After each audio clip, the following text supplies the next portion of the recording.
नमस्कार, times of Swaraj में आप सबों का स्वागत है और मैं हूं संतोष सिंह। और आज हम टाइम्स ऑफ स्वराज में बात प्रशांत किशोर की गिरफ्तारी के पीछे की सियासत की कर रही है। जी हां, और उस सियासत को समझना उन तमाम आंदोलनकारी छात्रों के लिए जरूरी है, क्योंकि उस सियासत को अगर समझने में आपने भूल कर दिया तो फिर जिस आंदोलन की आपने शुरुआत की या नींव रखा और जिस उद्देश्य के लिए आपने नींव रखा, वो उद्देश्य ही कहीं न भटक जाए। देखिए, आपके भी छात्र नेता गिरफ्तार हुए थे, उन पर कई तरह की धाराओं में केस की गई, कॉन्स्पिरेसी से लेके आईटी एक्ट से लेके सभी तरीके की धारा, जिसमें 7 साल से ज्यादा की सजा। लेकिन प्रशांत किशोर की गिरफ्तारी हुई, उन पे सबसे साधारण, जिसमें 2 वर्ष की सजा है, सरकारी काम में बाधा, उस धारा के तहत उनको कोर्ट में आज पेश किया गया है। जबकि उन पर एक एफआईआर गांधी मैदान में पहले से दर्ज है, जिस दिन लाठीचार्ज हुआ था, जिस दिन कैनन फव्वारा चलाया गया था पानी का, उसमें वो सारी धाराएं लगाई गई हैं जो धाराएं आपके छात्र नेता को लगाया गया था। लेकिन पुलिस उस केस में प्रशांत किशोर को रिमांड पर नहीं लिया है। अगर उस केस में अगर रिमांड पर लेते तो प्रशांत किशोर को जमानत नहीं मिलती। तो इसका मतलब क्या है? और फिर जमानत कोर्ट ने दे दिया तो भी वो बेल बॉन्ड नहीं भर रहे हैं, इसलिए कि उस बेल बॉन्ड का शर्त है कि अब आगे से आप कोई इस तरीके का आंदोलन नहीं करिएगा। तो ये सब कुछ जो चल रहा है ना, वो आपको स्वाभाविक लग रहा हो, लेकिन ये स्वाभाविक नहीं है। पूरे दिन जिस तरीके से अहले सुबह उनको उठाया गया और अभी तक क्लाइमैक्स पर, पूरी स्टोरी क्लाइमैक्स पर है। ये समय जो टाइमिंग है ना, वो टाइमिंग ऐसा है कि प्रशांत किशोर को पूरी माइलेज मिल सकता है आज पूरे दिन। हर तरीके का बयान, हर तरीके की प्रतिक्रियाएं, हर तरीके से चीजों को रखना, क्योंकि ये सियासत है। और सियासतदान, जो सियासत करने वाले लोग हैं ना, हर एक दूसरे की सियासत को बचाए रखना चाहता है। क्योंकि प्रशांत किशोर की गिरफ्तारी पर मोहर उस वक्त लगी जब दिल्ली से एक जदयू के बड़े नेता पटना पहुंचे, और कहा जा रहा है कि उनके सहमति के बाद ही प्रशांत किशोर की गिरफ्तारी तय हुई। और दोनों का बैकग्राउंड एक ही है, दोनों का पहले से रिश्ता भी रहा है। अब इस पर कुछ कहने की जरूरत नहीं है कि खेल क्या हो रहा है, क्योंकि खेल कल से जिस तरीके की स्टोरी चलाई जा रही थी कि अडानी से इनका रिश्ता है, बीजेपी से कहीं न कहीं संरक्षण प्राप्त है, बीजेपी के लोग इनके पीछे हैं, ये खबरें जैसी चलनी शुरू हुई, 24 घंटे भी खबर नहीं चला, सुबह सुबह उनको उठा लिया गया। तो क्या ये माना जाए कि प्रशांत किशोर को बिहार की राजनीति में एक कोन के तौर पर स्थापित करने की कोशिश तो नहीं है ये गिरफ्तारी? और गिरफ्तारी जिन धाराओं में की गई है, क्या उन धाराओं के सहारे गिरफ्तारी दिखाकर प्रशांत किशोर को प्रशासन मदद तो नहीं कर रही है? वैसे आज जो कुछ भी हुआ है ना, उस संदर्भ में जो जिस तरीके की खबरें आ रही हैं, उसमें 2 महत्वपूर्ण बाइट है, एक डीएम का भी और एक प्रशांत किशोर के वकील का।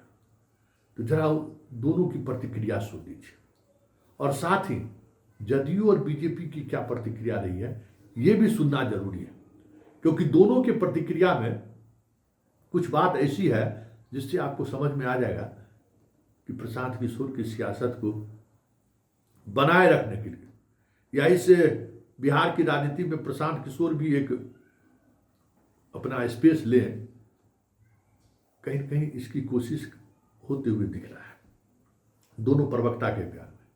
वैसे डीएम ने बहुत ही इस तरीके से बयान दिया है कि उस पूरी राजनीति को ही उन्होंने खारिज कर दिया जिस राजनीति को के सहारे ये अपने आप को स्थापित करना चाहते थे। मतलब जितनी गिरफ्तारी हुई है उसमें छात्र नहीं है, अधिकांश इनके पार्टी के कार्यकर्ता हैं, इनके स्टाफ है। तो जरा सुनिए इन चारों बाइट को और सोचिए कि हो क्या रहा है। पुलिस ने पकड़ के लाया प्रशांत जी को, और उसके बाद 1 मिनट पीछे रखो ना, उनका चेहरा हो रहा है। और उनका मैं बेल पिटीशन तैयार करके रखा था। अंदर तक पता नहीं था कि केस नंबर क्या है। एक और पहले एफआईआर हो चुकी थी, ये सेकंड एफआईआर है। सीधे पुलिस एफआईआर लेके आई और कोर्ट में प्रोड्यूस कर दी। वहाँ मैंने केस नंबर चेंज किया, केस नंबर फिर नया पड़ा 5/2025, जो नया इसमें जो अरेस्टिंग हुई है। मेरा बेल पिटीशन तैयार था, मैंने फाइल किया, कोर्ट बहस सुनी और कोर्ट ने बेल दे भी दिया, लेकिन कंडीशन लगाया है कि 25,000 रुपये का राशि का एक पीआर बॉन्ड भर के देंगे प्रशांत किशोर जी, और जिसमें यह लिखेंगे कि हम भविष्य में इस प्रकार का दोबारा ऑफेंस नहीं करेंगे। तो मैंने कहा कि ये लिखने का मतलब है कि हमने मान लिया कि हमने ये ऑफेंस किया है तो दोबारा इस प्रकार की नहीं होगी। और धरना प्रदर्शन करना तो हमारा फंडामेंटल राइट्स है, सोशल कॉज के लिए कर सकते हैं, तो हम बंध जाएंगे। कभी भी पुलिस या सरकार जो है हमारे खिलाफ, हम कहीं प्रोटेस्ट करेंगे तो मुदाले बना के भेज देगी, तो मुझे ये मंजूर ऑर्डर नहीं है। प्रशांत किशोर ने कहा कि मैडम हमको आपने जो बिल दिया है वो ठीक है, लेकिन ये कंडीशन को हटा दीजिए। कोर्ट नहीं मान रही है कंडीशन कि नहीं, मैंने जो एक बार कंडीशन दे दिया है वो मैं दोबारा रिकॉल नहीं करूँगी। प्रशांत किशोर जी जिस जगह धरना पर बैठे हुए थे वह प्रतिबंधित क्षेत्र है, प्रशासन की ओर से भी और कोर्ट की ओर से भी। दोनों ओर से वहाँ किसी तरह का धरना प्रदर्शन के लिए पहले परमिशन लेना पड़ता है, और प्रशासन ने, पटना प्रशासन ने इसके लिए उनको पहले 4-5 दिन पहले ही उनको नोटिस भी दिया था। वहाँ अनाउंसमेंट भी करवाया था कि इस जगह को खाली करिए।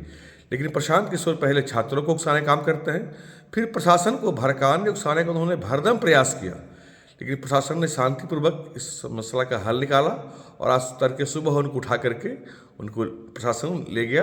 अगर आंदोलन किन्हीं को करना हो तो गर्दनी बाग क्षेत्र है, वहाँ आप कर सकते हैं, प्रतिबंधित क्षेत्र में नहीं। यहाँ से हर चीज़ में बाधा उत्पन्न होती है। कंबल वाले और वैनिटी वैन वाले जो मीडिया के सवालों को बैन करते हैं माननीय प्रशांत किशोर जी, गांधी मैदान पटना में माननीय उच्च न्यायालय के निर्देश की लगातार अवहेलना कर रहे थे। प्रशासन आग्रह कर रहा था, लेकिन हठधर्मिता के शिकार हो गए थे। प्रचार के भूखे हैं। अरे बीपीएससी अभ्यर्थियों ने तो आपकी मांग को दरकिनार कर दिया, री एग्जाम में अपीयर हो गए, तो ये राजनीति की नौटंकी किस बात के लिए? केवल प्रचार के भूखे हैं। और साथ ही साथ बिहार की आम आवाम यह जानती है कि आंगनवाड़ी सेविका का अत्यंत पिछड़ा वर्ग का बेटा आज बीपीएससी का टॉपर बन रहा है, तो एग्जाम में पारदर्शिता के बदौलत हो रहा है। कंपनी चलाना अलग काम होता है, राजनीति करना अलग विषय होता है। राजनीति आपके सामर्थ्य के बाहर की चीज है।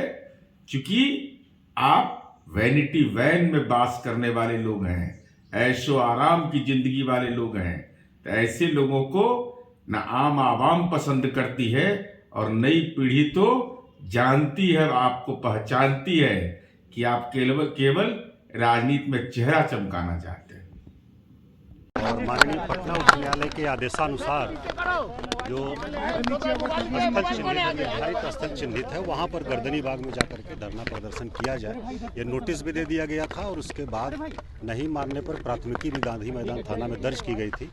और उसके बाद हम लोगों ने कई बार आग्रह किया विभिन्न चैनल से, विभिन्न माध्यमों से, कि यहाँ से हट करके जो निर्धारित स्थल है वहाँ पर लोग चले जाएं, वहाँ पर धरना प्रदर्शन करें शांतिपूर्ण ढंग से। लेकिन लोग नहीं माने। हम लोगों ने पर्याप्त समय भी दिया और उसके बाद नहीं माने तो आज 6 तारीख को सुबह जो है गिरफ्तारी की गई है।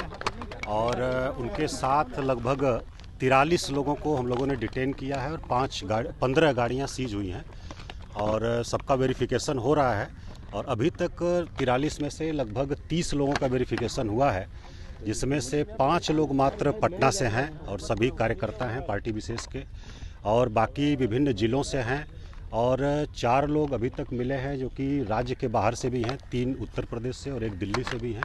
तो सभी लोगों का वेरिफिकेशन हम लोग कर रहे हैं और आगे जो नियमानुसार कार्रवाई होगी उसको हम लोग करेंगे। क्या कोई छात्र भी थे? कोई छात्र भी थे? नहीं, छात्र का अभी तक नहीं है।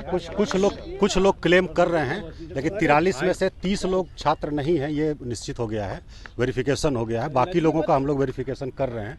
कुछ लोग क्लेम कर रहे हैं छात्र होने का, तो उनका भी सत्यापन हम लोग करा रहे हैं। नहीं, आगे जो नियमानुसार है वो कार्रवाई की जाएगी, हम लोग कोर्ट में पेश करेंगे और वहाँ से जैसा कोर्ट का आदेश होगा वैसा आगे तक कार्रवाई करेंगे। बहन को भी क्या सीज किया गया है? नहीं, वो यहाँ पर थी अबेंडन टाइप का और 2 ट्रैक्टर था, तो वो 3 यहाँ से सीज किया गया है और लगभग 12 गाड़ियाँ थी जो कि पीछा कर रही थी और व्यवधान डाल रही थी जो काम की सरकारी काम में, तो उनको भी सीज किया गया है और उनके साथ भी कुछ लोग थे, उनको भी डिटेन किया गया है, तो उनका भी वेरिफिकेशन हम लोग कर रहे हैं। और आपके माध्यम से हम आग्रह करना चाहेंगे कि जो निर्धारित स्थल है वहीं पर धरना प्रदर्शन जिनको करना है करें। दूसरा ये कि ये प्रतिबंधित स्थल है तो यहाँ पर धरना प्रदर्शन बिल्कुल नहीं करें, बहुत ही सख्ती से हम लोग निपटेंगे अगर यहाँ कोई दोबारा फिर से प्रयास करता है तो। और तीसरी बात यह है कि अब मामला उच्चतम न्यायालय में, माननीय उच्चतम न्यायालय में जा चुका है। हमारा आग्रह है कि सभी लोग अपनी बात वहीं पर रखें, जो माननीय न्यायालय का निर्णय होगा वो सभी लोगों को मान्य होना चाहिए और इसमें अब कोई धरना प्रदर्शन की बात नहीं है। मेडिकल हो गया सर? बहुत बहुत धन्यवाद। मेडिकल हो गया सर? तो आपने सुन लिया कि क्या हो रहा है। देखिए, यही सियासत है और इसी सियासत को समझने की जरूरत है। और अक्सर इस तरीके का आंदोलन में जब इस तरीके की सियासत वाले लोग प्रवेश करते हैं तो वो आंदोलन फेल कर जाता है। कारण क्या है? आम लोग, आम छात्र उससे बाहर हो जाते हैं, जैसे आज बाहर दिख रहे हैं। उम्मीद की जा रही थी कि प्रशांत किशोर को लेकर छात्र सड़कों पर उतरेंगे।